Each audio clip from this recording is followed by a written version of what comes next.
Guys, gumagawa tayo ng extension pagsasaksakan ng welding machine, at gagawa tayo ng bed frame. Ayan, tubular.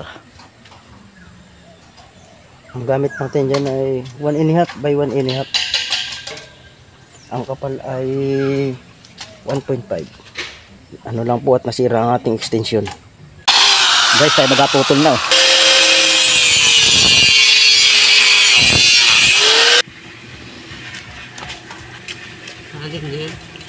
Gagawin ano ay? Papag. Papag.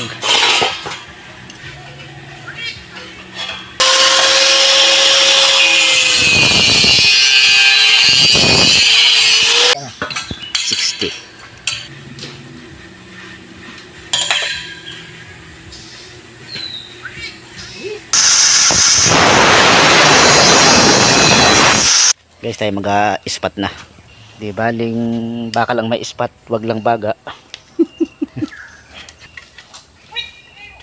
Wait, oh, nasipul-sip.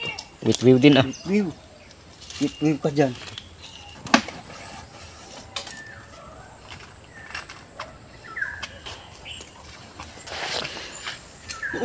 Ground.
Guys, tayo lumipat at umulan.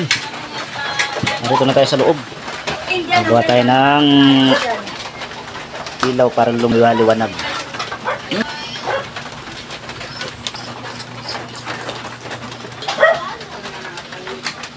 Yun. Guys, nahinog na yung ating salubutin. Hindi magawa dahil busy. Meron na tayong paa.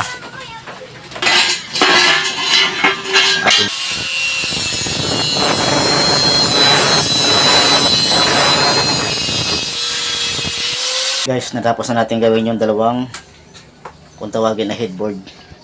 Tayo naman ay puputol ng pansahig. 12 piraso.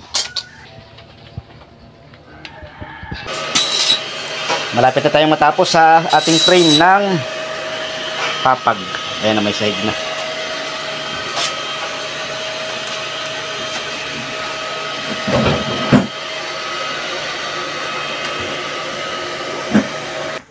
Guys, nandito na po ulit tayo sa labas at maganda na ang panahon.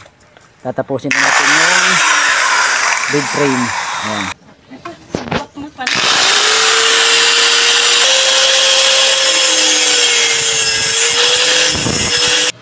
Guys, ito na yung ginagawa namin, may design na. Pino-full weld na para matibay. Guys, kasalukuyan nagpapahinga. Dahil natapos na yung aming ginagawa. O, ayan na. Pintura na lang ang kulang. Thank you for watching.